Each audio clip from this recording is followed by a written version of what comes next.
Olá, eu sou o pastor Marcelo da Primeira Igreja Batista de Mantena. Estou aqui hoje para mais uma aula da nossa Escola Bíblica Dominical. Eu tenho adotado a revista Práticas Bíblicas, produzida pela Convenção Batista Mineira. Hoje nós vamos fazer o estudo de número 32 nesta videoaula. Nós vamos tratar do papel da família na sociedade. Na verdade, vamos enfatizar a identidade do cristão em ação nesta sociedade. E este, evidentemente, é um grande desafio que eu e você temos. Esta lição está registrada entre as páginas 145 e 147 da revista ora mencionada. Eu gostaria, antes de mais nada, de ler um texto da Palavra do nosso Deus, sugerido pelo autor, como base para a nossa reflexão.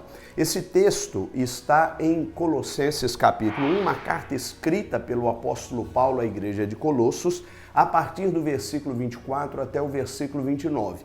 E eu lerei esta passagem bíblica que nos diz assim: Agora me alegro nos meus sofrimentos por vós, e completo no meu corpo o que resta do sofrimento de Cristo por amor do seu corpo, que é a igreja, da qual me tornei ministro segundo o chamado de Deus, que me foi concedido para convosco, a fim de tornar plenamente conhecida a palavra de Deus, o ministério, ou mistério, melhor dizendo, que esteve oculto durante séculos e gerações, mas que agora foi manifesto aos seus santos, a quem Deus, entre os gentios, quis dar a conhecer as riquezas da glória deste mistério, a saber, Cristo em vós, a esperança da glória.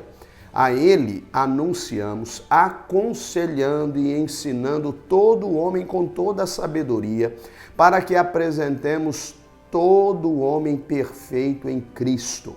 Para isso eu trabalho, lutando de acordo com a sua eficácia, que atua poderosamente em mim. Amém? Que Deus nos abençoe na leitura da sua palavra.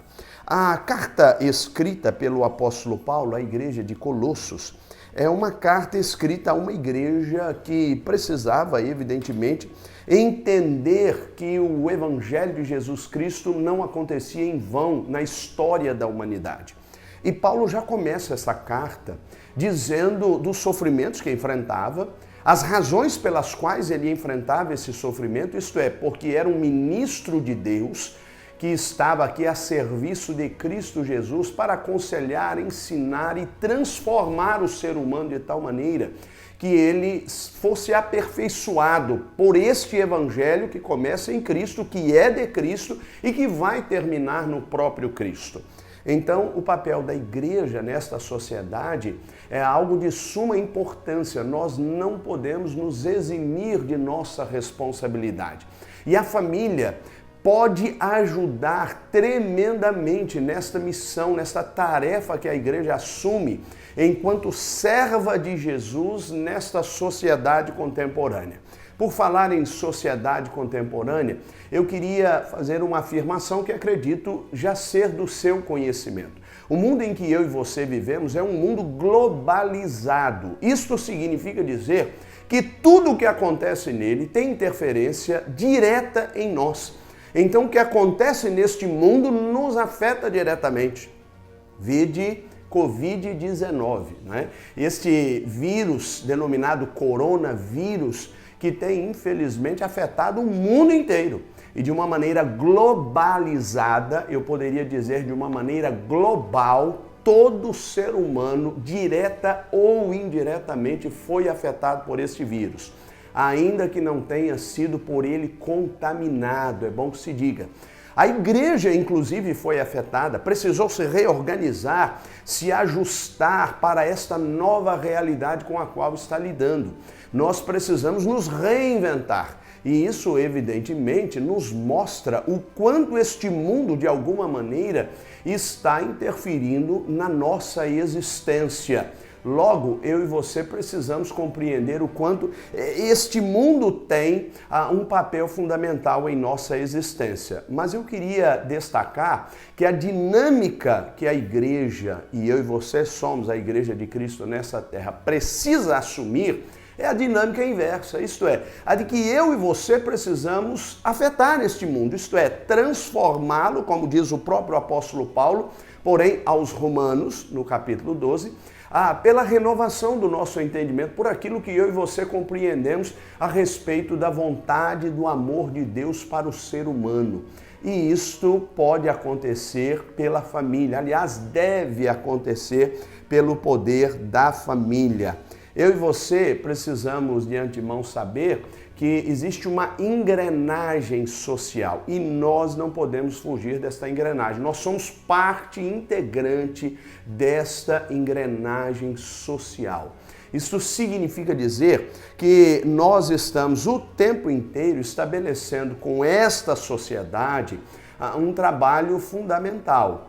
Evidentemente, a maneira como nós nos relacionamos com este mundo está diretamente ligada ao nosso comportamento. E esse comportamento está ligado à nossa identidade. E é por isso que a família é tão importante nesse processo de transformação do mundo, nesse processo que abençoa esta sociedade contemporânea.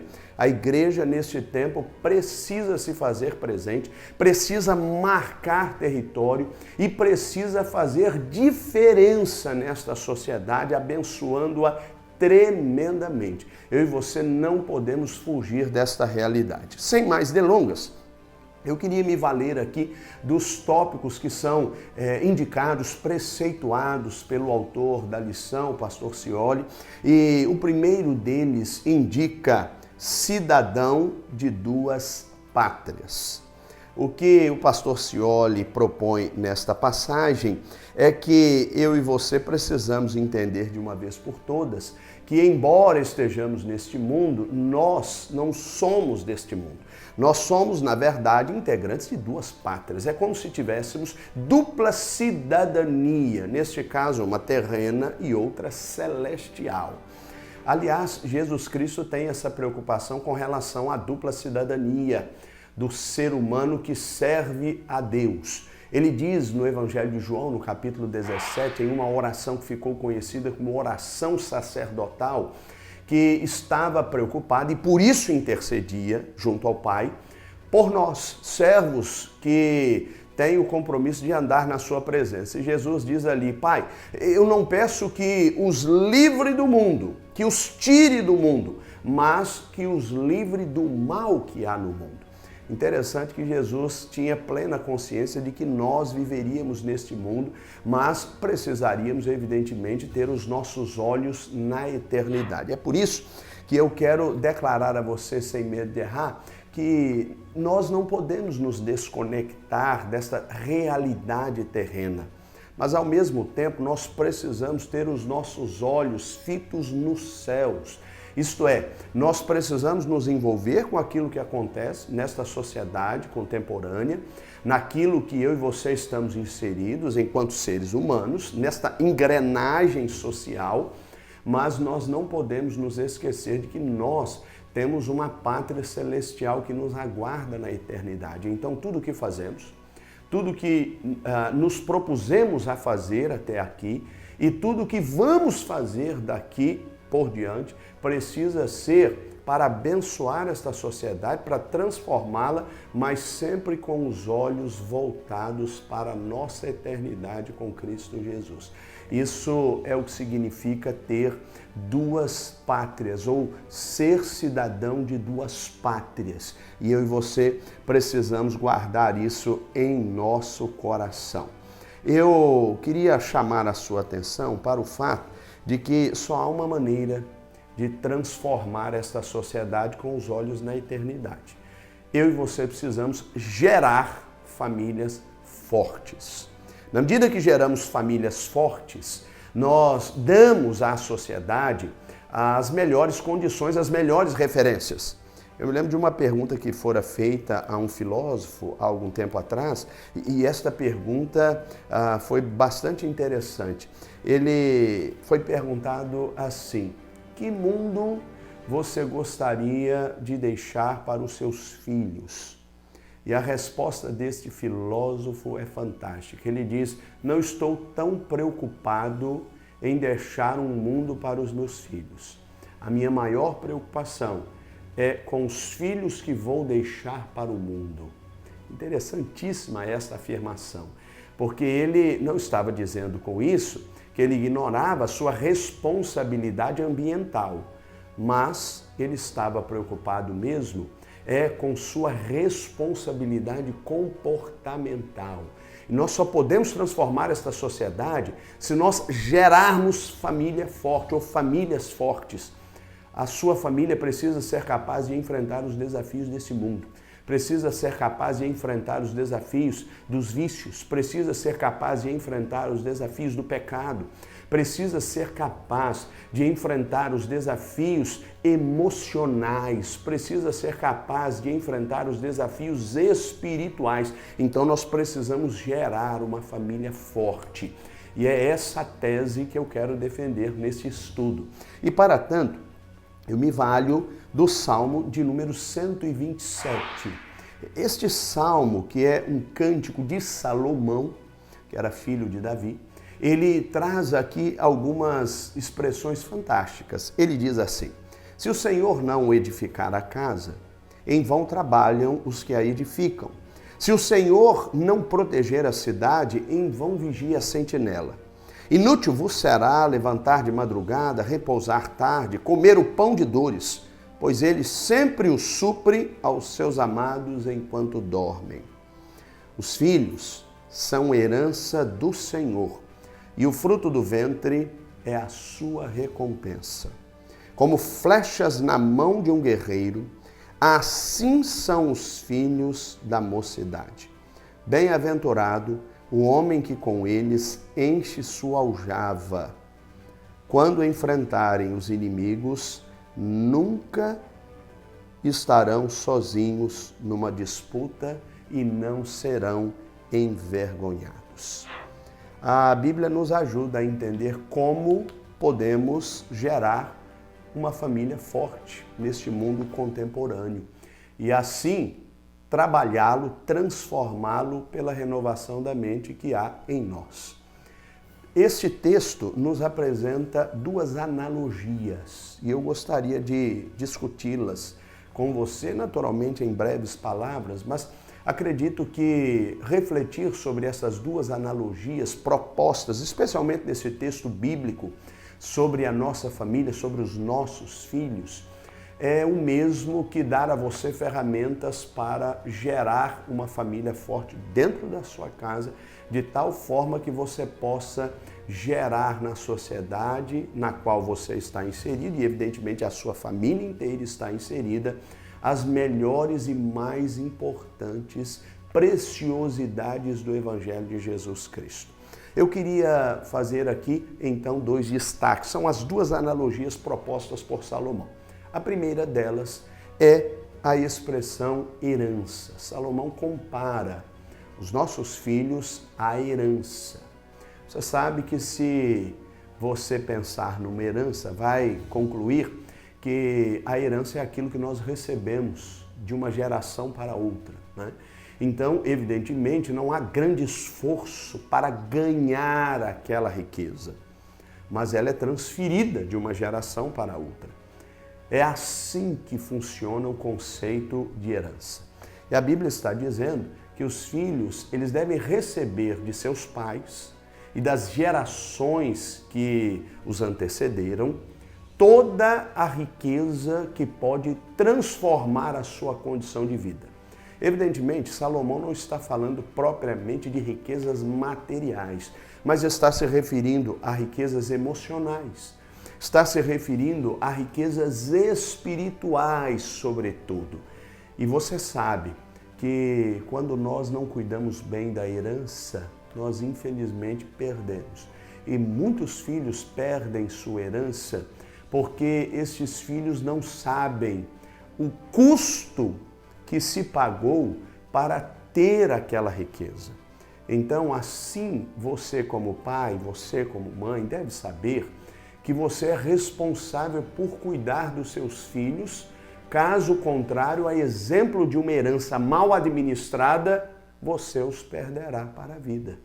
E há muitos pais perdendo seus filhos para as drogas, muitos pais perdendo seus filhos para a prostituição, muitos pais perdendo os seus filhos para a imoralidade, para a depressão e para tantas outras hostes que podem destruir a nossa casa e, por conseguinte, destruir a sociedade. Percebe?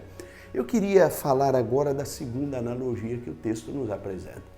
O texto nos apresenta a analogia da flecha. A Bíblia diz, e é Salomão quem nos apresenta esta comparação, que os filhos são comparados à flecha, ou às flechas. Há uma flecha. As flechas, elas, nas mãos de um guerreiro, têm muito valor. Evidentemente, você sabe que quando nós pensamos em flecha, nós precisamos levar em consideração 3 fatores. Primeiro, esta flecha precisa estar bem afiada. Caso contrário, não faz nenhum sentido lançá-la lá na frente, num determinado objetivo. Então, se você quer acertar um determinado objetivo, acertar um alvo, você precisa afiar esta flecha. Isso significa dizer que a educação dentro da sua casa precisa passar pelo esmero. Você precisa estar conjuntamente com a sua família para fazer diferença, educando e não apenas dando a oportunidade de viver. Há uma diferença sobre isso, né? Nós precisamos educar, fazer parte da vida dos nossos filhos, ensinando o que é certo, o que é errado, corrigindo quando necessário, isto é, afiando esta flecha. Há muitos pais omissos que não se apresentam no momento devido para afiar a flecha. E quando não fazem, estão transformando o bico desta flecha inútil, porque ele vai bater num alvo e vai cair. Ele não terá capacidade de se prender num determinado objetivo que talvez você mesmo esteja traçando para ele. A segunda situação, o segundo fator que deve ser levado em consideração quando nós pensamos numa flecha é o arco. Uma flecha só tem sentido se ela for lançada por um arco. E este arco precisa estar calibrado. Caso contrário, esta flecha não será lançada na velocidade, na envergadura e, acima de tudo, na distância que se pretende, o arqueiro. Então é preciso que você tenha em mente a ideia de calibrar o arco. Portanto, não basta dizer faça isso, faça aquilo. É preciso que você seja a referência. É preciso que você se calibre. Muitas vezes nós dizemos aos filhos, não beba, mas nós bebemos. Nós estamos dando um exemplo descalibrado para os nossos filhos.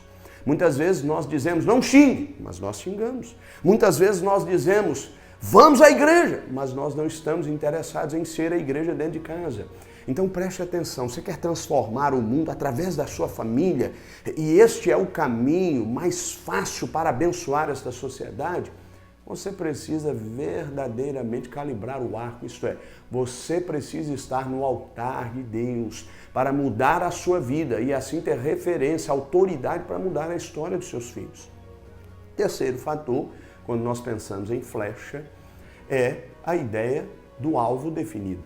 Não adianta nada eu ter uma flecha afiada, um arco calibrado, se eu não tenho um alvo definido para acertar esta flecha. Você precisa definir este alvo. E este alvo precisa ser definido nas várias dimensões da sociedade e da sua família. Você precisa traçar um alvo do ponto de vista educacional, acadêmico. Você precisa traçar este alvo e investir na academia. Isto é, você precisa investir para que o seu filho cresça culturalmente, cresça do ponto de vista didático. Isso, inclusive, na Bíblia, você precisa fazer isso. Mas não é somente isso. Você precisa traçar um alvo de ordem emocional. Muitas vezes nós, infelizmente, por não traçarmos um alvo de ordem emocional, nós adoecemos os nossos filhos. Quando o nosso nível de exigência é muito alto ou quando o nosso nível de exigência é muito baixo. Muitas vezes nós temos dívidas que transferimos aos nossos filhos, dívidas emocionais. Nós somos frustrados e por conta de nossas frustrações, nós descarregamos um peso enorme sobre os nossos filhos e jogamos sobre ele a responsabilidade, ou eles, a responsabilidade de dar certo, quando nós, na verdade, não demos. Então, você precisa traçar um alvo para o seu filho do ponto de vista emocional e trabalhar por ele. Mas, sobretudo, você precisa traçar um alvo espiritual. Você precisa colocar como alvo uma vida em Jesus. E, para tanto, você precisa trabalhar para que a sua família alcance este alvo chamado Jesus. Você precisa viver Jesus, você precisa estar em Jesus, você precisa caminhar com Jesus. E assim, você alcançará os melhores objetivos. Que tipo de alvo sua família tem alcançado nesses últimos tempos? Essa é uma pergunta, eu diria, perturbadora, mas extremamente necessária. Se você não definir estas questões, infelizmente, ainda que você tenha uma flecha nas mãos, você não terá uma segurança emocional, espiritual, afetiva dentro de casa e, por conseguinte, você entregará para este mundo uma família adoecida. E uma família adoecida adoece a sociedade, adoece o mundo. Porque se o seu filho está doente, ele cria problemas no trânsito, ele cria problemas no trabalho, ele cria problemas na escola, ele cria problemas na igreja, ele cria problemas por onde passa. A responsabilidade é nossa enquanto família, não se esqueça disso.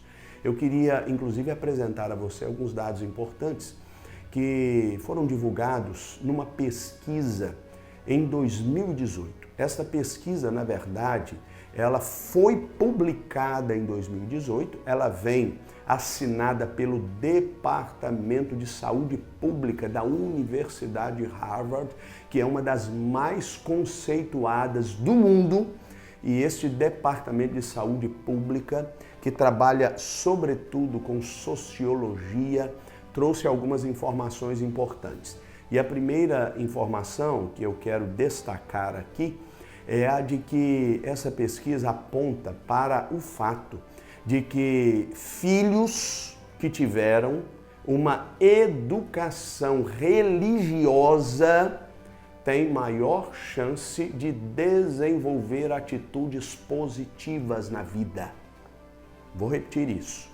Filhos que têm, que tiveram ou que terão uma educação religiosa dentro de casa, terão maior chance de desenvolver atitudes positivas na vida.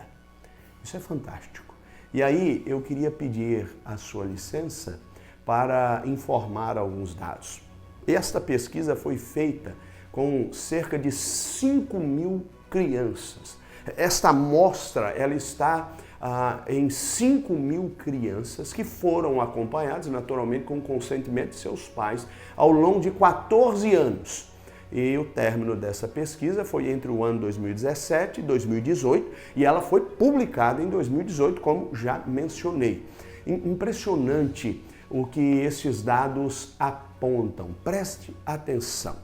Esses dados apontam que 18% dos jovens, especialmente aqueles que têm uma educação religiosa, desenvolvem felicidade na vida. São jovens altamente realizados, felizes, estão contentes com a história que estão construindo, estão bem resolvidos, são pessoas bem resolvidas. Eles têm uma atitude de felicidade em tudo o que fazem, estão predispostos à felicidade. Eu, como psicólogo, posso atestar que pessoas felizes são pessoas que não estão suscetíveis à depressão, a transtornos de ansiedade com muita facilidade. Podem até desenvolver, naturalmente, por episódios que fogem do nosso controle. Mas é bom lembrar que estes são mais fortes para enfrentar esses desafios da vida. Então, 18% na pesquisa entenderam que a sua vida era feliz pelo simples fato de que tiveram uma educação religiosa dentro de casa. Uma segunda informação, 29% dos jovens que foram acompanhados, dessas crianças e adolescentes que foram acompanhados durante 14 anos, indicaram que estão mais propensos a se envolver com causas comunitárias. Eu achei isso fantástico, porque se nós queremos transformar esta sociedade, nós precisamos nos envolver do ponto de vista comunitário com esta sociedade, não é? E, para tanto, nós precisamos formar, incutir na mente dos nossos uma cultura comunitária. E isso acontece quando, sobretudo, segundo a pesquisa, há uma formação religiosa dentro de casa, quando há uma educação religiosa dentro de casa. Mas há um terceiro dado: 33% destes jovens, e este dado é muito importante, eles apontaram que nunca se envolveriam com drogas, e estes estão, em sua maioria, envolvidos diretamente com uma formação religiosa. Perceba que a formação religiosa ela está implicada com uma vida positiva. É por isso que nós precisamos transformar esta sociedade a partir da nossa casa. Agora, uma informação importante. E essa pesquisa, inclusive, é quem nos informa isso e corrobora o que eu vou dizer. É bom lembrar que uma educação religiosa não passa exclusivamente pela igreja. Aliás, a igreja, ela é um meio através do qual a educação religiosa é viabilizada. A igreja fornece ferramentas para a família. A igreja educa, do ponto de vista bíblico, a família. Mas quem garante a educação, isto é, a formação, é a família. Então não transfira responsabilidades. Na semana que vem, inclusive, nós vamos trabalhar sobre a criação de filhos propriamente dita. E eu quero chamar a sua atenção para o fato, já de antemão, que nós precisamos transformar a nossa casa, o nosso lar, em um ambiente que realmente favoreça o desenvolvimento espiritual da nossa casa. As músicas que nós ouvimos, as conversas que temos à mesa, as concepções que adotamos, o comportamento que adotamos, tem ligação direta com a formação religiosa que os nossos filhos terão dentro de nossa casa. Não adianta o pastor pregar no domingo, se dentro de casa a referência não tiver nada a ver com aquilo que o pastor estiver pregando. Lembre-se disso. Então tome muito cuidado, porque você é o profeta de Deus dentro da sua casa. É você quem vai fazer a diferença na formação religiosa da sua família. Amém? E para finalizar, e não poderia ser diferente, o autor da lição nos aponta o resultado de tudo isso: serviço prático.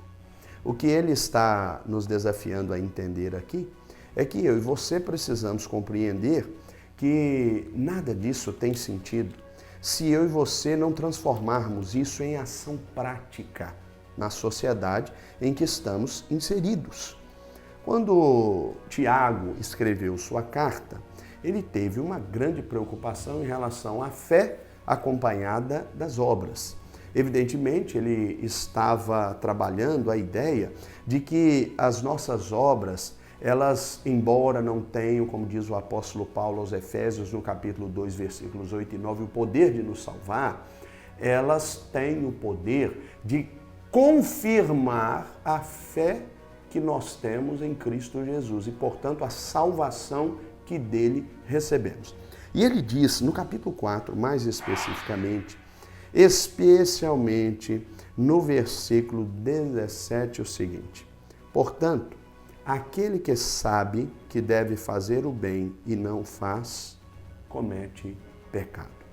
O que Tiago está nos ensinando nesta passagem é que nós precisamos transformar a nossa teoria em prática. E você precisa entender que o palco para isso se elevar à máxima potência é a sua casa. Porque dentro de casa nós não conseguimos ter duas caras. Nós somos exatamente aquilo que somos. Você pode ter duas caras na igreja. Você pode se apresentar lá mascarado, né? Você pode usar ali uma máscara que indique uma pessoa piedosa, religiosa, honesta, mas dentro de casa você não consegue se esconder atrás dessa máscara por muito tempo. Ali você se revela exatamente sendo quem é. E eu e você precisamos entender que o mundo, ele precisa de uma vida prática no Evangelho de Jesus Cristo. Então nós precisamos nos envolver com a obra de Deus dentro de casa e a partir de casa para abençoar esta sociedade que está lá fora. Os nossos filhos estão mirando no nosso exemplo. Não é tanto o que falamos, mas o que vivemos que faz diferença nesta sociedade. Se você quer ser diferente, não apenas aponte o amor como solução. Viva o amor de verdade, dentro de casa e fora dela. Você estará abençoando muito mais esta sociedade do que imagina. Amém? Eu quero agradecer a sua atenção e chamá-lo a consertar aquilo que está quebrado dentro do seu altar caseiro, dentro da sua casa. Se talvez você chegue à conclusão nesse momento de que a sua casa é muito diferente deste padrão ideal que a lição nos apresentou, você ainda pode ter certeza disso, tem uma chance de consertar tudo. Basta que você, ao final desta lição, faça uma oração e peça a Deus, mude o que há de errado em minha casa a partir de mim. Eu sou o arco e eu preciso ser calibrado neste altar do Senhor para lançar as minhas flechas no futuro. Sobretudo, faça nesta oração um compromisso real, não apenas de palavras, mas de alma, para que a sua vida seja aquilo que você espera que o mundo experimente. É como uma frase já bastante desgastada, mas que converge com o nosso assunto. Nós precisamos ser a mudança que queremos ver no mundo. Amém? Obrigado pela sua atenção e até a próxima aula, se Deus quiser.